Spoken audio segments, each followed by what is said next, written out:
इस नज़्म का उन्वान है क्वांटम लीप। हमें अब आगही और रोशनी एक चीज़ लगते हैं।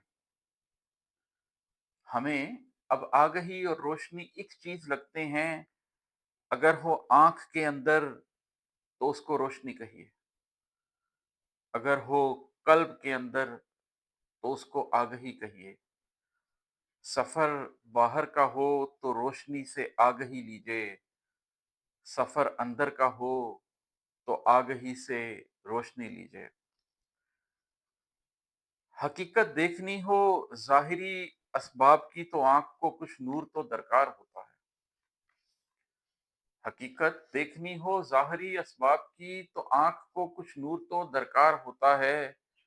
हकीकत जाननी हो दाख़िली असरार की तो क़ल्ब को कुछ नूर तो दरकार होता है।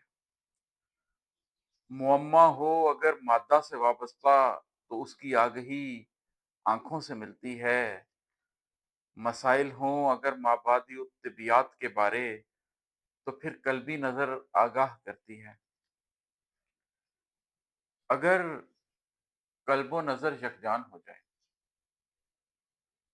अगर कल्बो नज़र यकजान हो जाएँ, अगर ज़ाहिर की आँखें बातिनी आँखों से मिलकर ज़ाविया तरतीब देती हों, अगर कल्बे बशर बस आगही की रोशनी में राह ढूँढे तो सफ़र अंदर या बाहर का नहीं रहता, कि ये अंदर या बाहर तो फ़कत कुछ इस्तारे हैं, हकीकत के किनारे हैं, हकीकत तो समंदर है।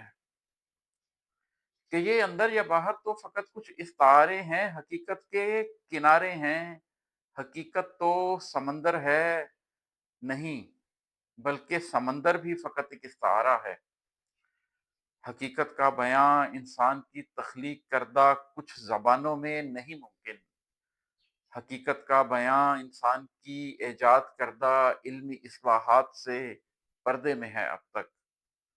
बयाँ करने की कोशिश में यहाँ इतना इशारा है, बयाँ करने का बस इतना ही यारा है कि अगर कल्बो नज़र यकजान हो जाएँ, तो ऐसे आदमी को आगही और रोशनी एक चीज़ लगते हैं, तो उसके रास्ते बस नूर में तफ़वीज़ लगते हैं, सितारों के सफ़र भी पाँव को दहलीज़ लगते हैं।